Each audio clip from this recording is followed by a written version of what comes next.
तर बघा, आपण मागच्या व्हिडिओमध्ये भूगोल या विषयावर आधारित 50 प्रश्न स्टेट बोर्डच्या पुस्तकातून घेतलेले होते. आजच्या लेक्चरमध्ये आपण विज्ञान या विषयावरील स्टेट बोर्डच्या पुस्तकातून 50 प्रश्न काढलेले आहे आणि हे तुम्हाला येणाऱ्या एक्झाममध्ये नक्कीच कामी पडतील. चला तर ते आपण बघूया. तर विभाग 1 जीवशास्त्र या टॉपिकवर आधारित काही महत्त्वाचे प्रश्न बघा. नंतर मग भौतिकशास्त्र, रसायनशास्त्रावर सुद्धा प्रश्न आहे. वनस्पतीच्या वर्गीकरणाची पंचसृष्टी पद्धत कोणी विकसित केलेली होती? 5 किंगडम. ऑप्शन आहे Carl Linnaeus, R H Whittaker, Alexander Fleming की ल्युएनहॉक. तर बघा, या प्रश्नाचं अचूक उत्तर आहे पंचसृष्टी पद्धत काढली होती आर एच विटाकर यांनी. जर तुम्हाला विचारलं की द्विनाम पद्धतीचा जनक कोणाला म्हटलं जाते, तर तो आहे कार्ल लिनियस. त्यामुळे दोन्ही प्रश्न लक्षात ठेवायचे आहे. खालीलपैकी कोणत्या प्राण्याचे हृदय हे 4 कप्प्याचे बनलेले असते?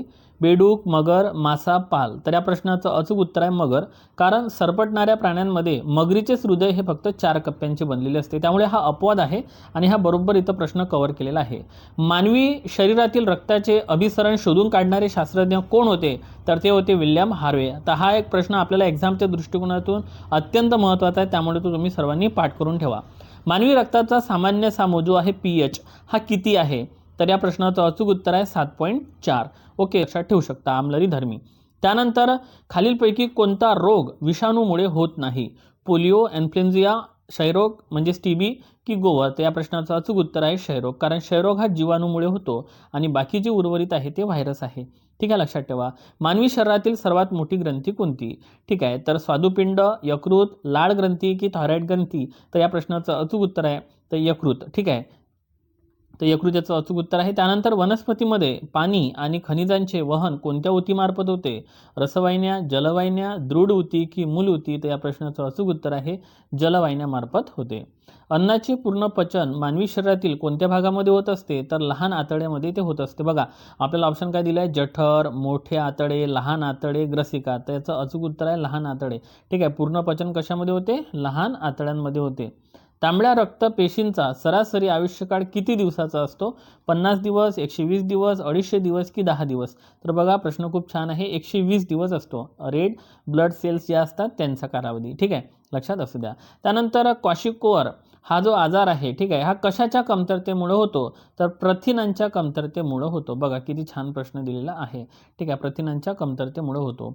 ठीक आहे, त्यानंतर पेनिसिलिन हा जो आहे, पेन्सिलिन हा जो पहिला प्रतिजैविक आहे, याचा शोध कोणा लावला होता? तर अलेक्झांडर. ओके, अलेक्झांडर फ्लेमिंगने लावलेला होता. ठीक आहे, थोडं प्रिंटिंग मिस्टेक असू शकते. पाठीचा कणा नसलेल्या प्राण्यांच्या पाठीवर कोणत्या प्रकारच्या ऊतींचे संरक्षण असते?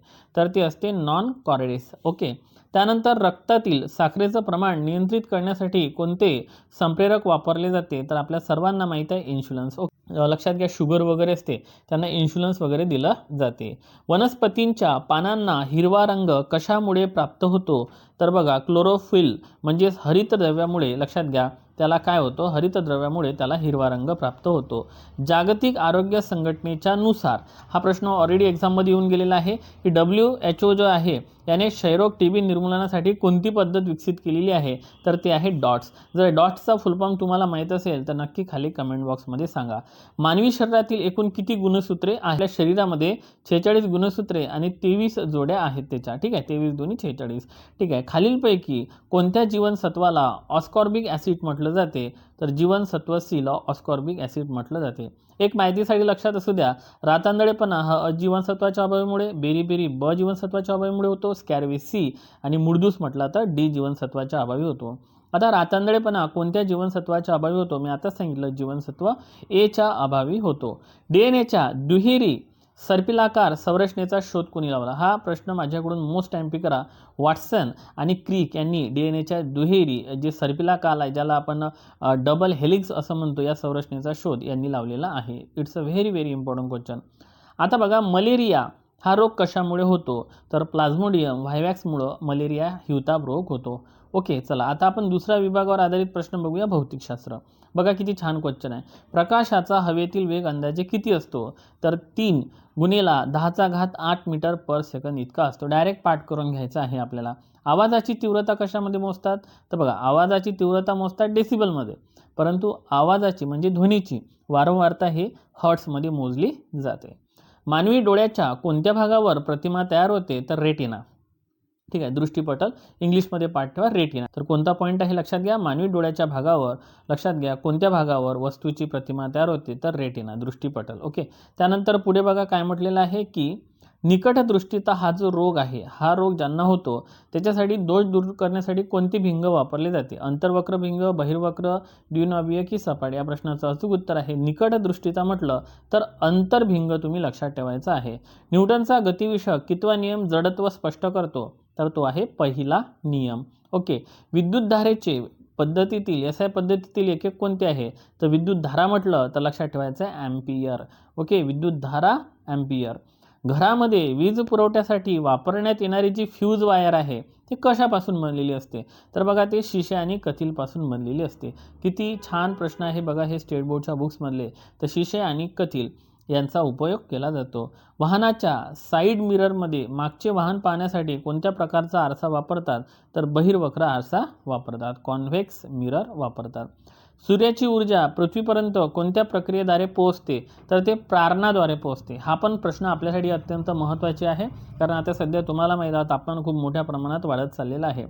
हर्ट्स हे कशाचे एकक आहे, तर बघा हर्ट्स हे कशाचे एकक आहे, तर ध्वनीची वारंवारता मोजण्याचे एकक हर्ट्स आहे, पण ध्वनीची तीव्रता म्हटलं तर डेसिबल आहे. ओके, लक्षात असू द्या. त्यानंतर 31 नंबरचा प्रश्न आहे, गुरुत्वाकर्षणचा वैश्विक नियम कोण मांडला होता, तर आयझॅक न्यूटन यांनी तो मांडलेला होता. बघा त्यानंतर बघा 32 नंबरचा प्रश्न, समुद्राची खोली मोजण्यासाठी कोणत्या तंत्रज्ञानाचा वापर करतात, तर सोनार तंत्रज्ञानाचा वापर केला जातो. आता सोनारचा फुलफॉर्म काय होते हे मी तुम्हाला खाली कमेंट बॉक्समध्ये लिहून देतो, ती तुम्ही नक्की बघा आणि आपल्या व्हिडिओला लाईक करत चला मित्रांनो.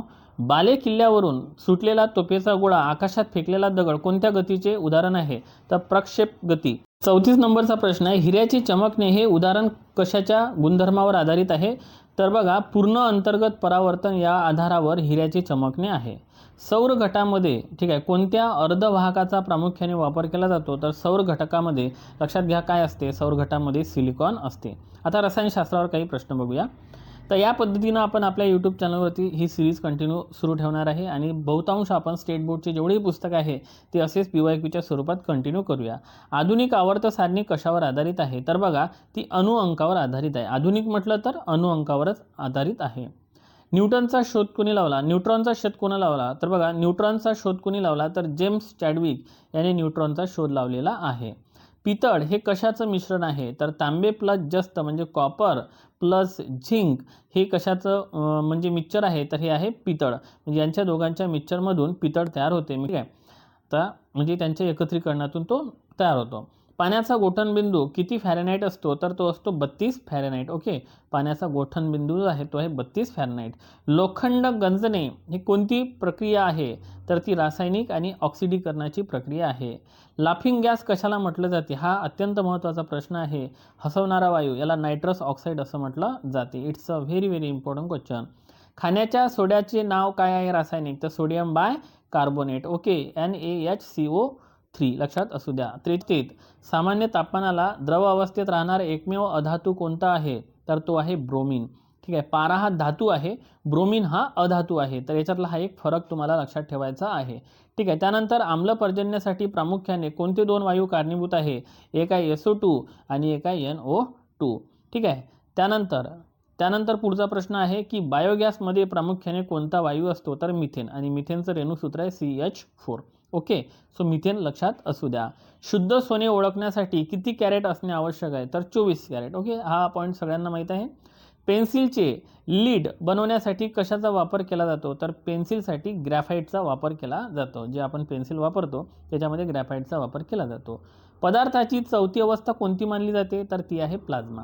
ओके, पदार्थाची चौथी अवस्था कोणती आहे, प्लाझ्मा. आणि कर्करोगाच्या उपचारासाठी कोणत्या किरणोत्सारी समस्थानिकाचा वापर केला जातो, तर कोबाल्ट 60. हा पण अत्यंत महत्त्वाचा पॉईंट आहे. आणि जागतिक कर्करोग दिवस हा 4 फेब्रुवारीला साजरा केला जातो.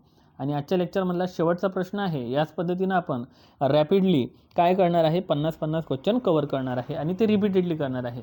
ॲस्पिरिन हे वेदनाशमक औषध कोणत्या आम्लापासून तयार केले जाते, तर ते सॅलिसिलिक ॲसिडपासून तयार केले जाते. आणि एक लक्षात असू द्या, जेव्हा आपण व्यायाम करून थकतो तेव्हा आपल्या बॉडीमध्ये लॅक्टिक ॲसिड तयार होत असते. तर बघा मित्रांनो, हे होते आजचे महत्त्वाचे प्रश्न. व्हिडिओ जर तुम्हाला खरोखर आवडला असेल तर जाता जाता आपल्या एक व्हिडिओला लाईक करा. लवकरच नवीन व्हिडिओसह भेटू. तोपर्यंत take care and thank you so much.